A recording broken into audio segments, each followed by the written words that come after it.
yung mga tinanim ko na kamote na ginamitan natin ng organic na abono. Ayan. So nagtanim din tayo ng mga rambutan. Ayan, rambutan po yan. Ayan, rambutan. Yun, rambutan yun, rambutan. At ito, may mga rambutan pa tayo dito. Marami po yung rambutan. Ayan, rambutan. Rambutan po yan, rambutan. Ito pa. Rambutan. Ito pa, rambutan. Tsaka yun, rambutan din yan. At may bunga pa yung sili natin. Tagal na itong sili ko na to, pero hanggang ngayon nagbubunga pa rin. Ayan o. Ganda pa rin, nagbubunga pa rin. Dahil sa tinanim natin, ay dahil sa organic na pataba, fertilizer. Ayan, tayo ng kambing. So yun, what's up sa inyo mga ka-farming? Panibagong araw, panibagong vlog po tayo ngayon. At today's vlog nga pala mga ka-farming is meron lamang akong ituturo sa inyo na although napapanood nyo na po sa aking mga video, pero meron pa rin pong mangilan-ngilan na hindi po talaga nakakasunod, or baka hindi lang po talaga nila pinapanood yung video kasi nga tinuturo ko naman na, pero hindi naman talaga siguro nila pinapanood. Kaya tanong pa rin sila ng tanong. Pero tulad niya ng aking sinabi, hindi naman ako magsasawa na turuan kayo mga ka-farming. So ituturo ko sa inyo kung paano natin pakainin ang kambing natin na gamitan natin ng molasses at na may asin mga ka-farming. Yung puno po ng saging, yun po yung ipapakain natin, hihiwain natin, at yun po yung ipapakain ko. At itong video na to mga ka-farming is dadahan-dahanin natin para nang sa ganun ay maunawaan po ng ating mga subscribers mga ka-farming. At yun mga ka-farming, hindi naman po ako magsasawa na turuan yung mga gusto talagang matuto. At sa mga talagang gusto naman talagang matuto at gusto magparami, kahit na wala silang source ng pagkukuhanan ng damo, ay welcome po para sa inyo to. At sa inyo talaga tong video na to mga ka-farming. Kasi itong tinuturo ko na to, paghahanda ko rin ito sa darating na summer. Although matagal pa, pero kailan pa natin sila sasanayin na kumain ng puno ng saging pagka summer na po ba? Siyempre hindi. Ngayon pa lang paghahanda na po natin sa kanila yon. Para sa ganun, pagdating ng summer, pagka wala ng dumi, ay wala ng damo, ay may makakain sila. So yun mga ka-farming, dadahan-dahanin ko tong video na to at sana masundan nyo mga ka-farming. At nasa sa inyo naman yung kung gagawin nyo or hindi. Pero ito ay para lamang po ito sa mga nagsisimulang mag-alaga ng kambing at saka sa marami na pong alagang kambing na nahihirapan pong maghanap ng damo na ipapakain nila. Yan mga ka-farming, ayan po sila ngayon. At itong video ko na to ay kukunin ko to sa last upload ko, kaya panoorin nyo po yung last upload ko, tapusin nyo yung last upload ko kasi nandoon po yung buong detalye. Although gagawan ko na po ng detalye dito, ay panoorin nyo pa rin po yung last upload ko mga ka-farming. So tara, umpisa na po natin ang simpleng vlog. Kuya Don TV.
So ito na.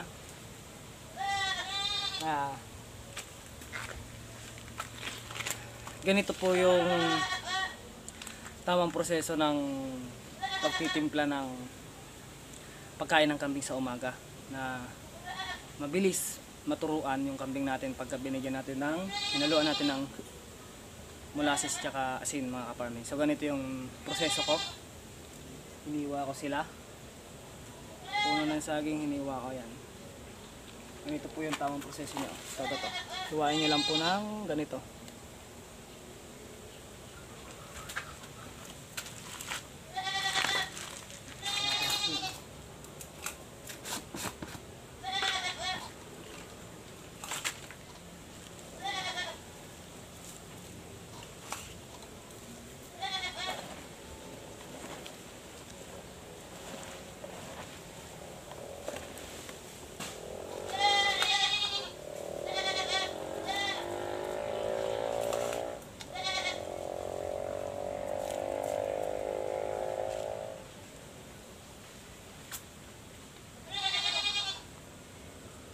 Sa inyo po yung kung gaano karami molasses lalagay nyo.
Kahit na hindi uminom ng tubig yung kambing nyo, ay maganda pa rin ito kasi makatas. So para na rin silang uminom ng tubig, lalo na ngayon na taglamig. Yun, makatas din naman to, kaya parang uminom na rin sila ng tubig.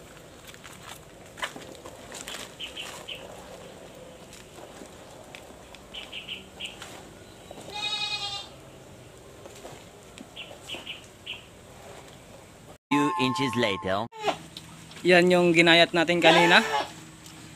At ito yung kinakain nila. Puno ng saging na may narinate natin. Yung isa hindi talaga sanay nang walang kasama yun. Kaya nandoon sa taas, iyak ng iyak. Okay lang yan. Nandoon siya sa taas. At siya yun, doon, solong-solo siya doon. Pinapakain po natin siya sila ng puno ng saging para naman po ay manatili silang matataba ang ating alagang kambing. Kasi mga ka-farming, pag ganitong malamig ang panahon ay hindi po umiinom ng tubig ang kambing. At saka pag hindi po sila nabibilad ay hindi po talaga sila umiinom. Kaya anong dapat natin gawin para mayroon silang iihi? Siyempre papakainin natin sila ngayon ito. Ayan o. Hi! Hi! Kaya mag-away-away.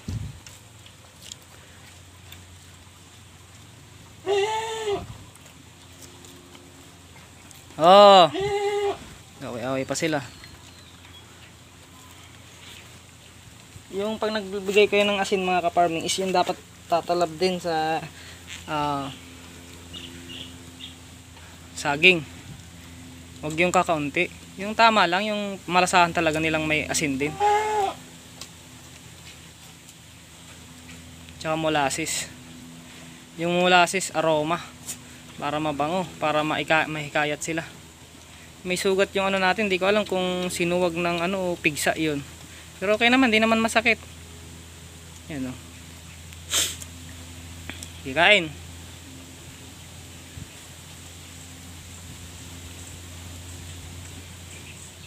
Yung puti dun sa taas, hinihintay na umakyat yung mga kasamahan niya. Hindi aakyat to. Yan. So tataba nung kambing natin. Kausog. Umagang umaga pa lang. Yan. Dun sa full video nito, yung last upload ko nito, panoorin nyo yun kasi naglinis din tayo ng ilalim nito. Naglinis tayo ng kulungan natin. Meron akong video na 1 oras. Yung last upload yun, panoorin nyo yun.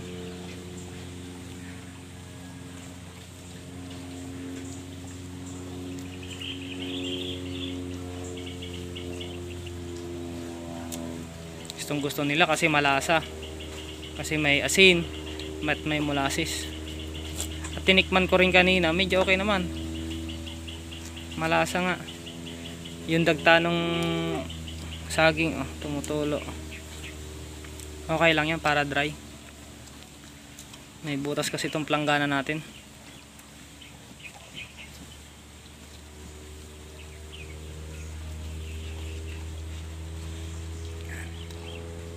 Tamang kain sila, tamang kain. Di na kayo nakakapag ano, oh, dito. Yan. Nakokoberan nito kasing isa na to.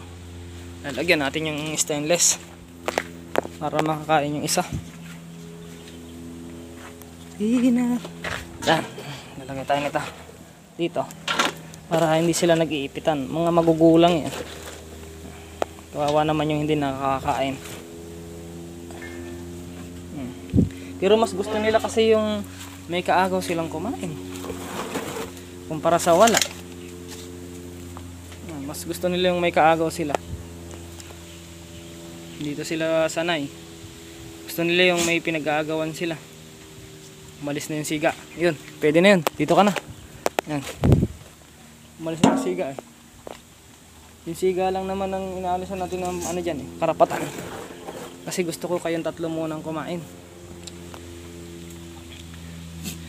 Walang problema dun sa buntis na yun kasi ano na, kahit konti lang yung pakain natin, okay lang.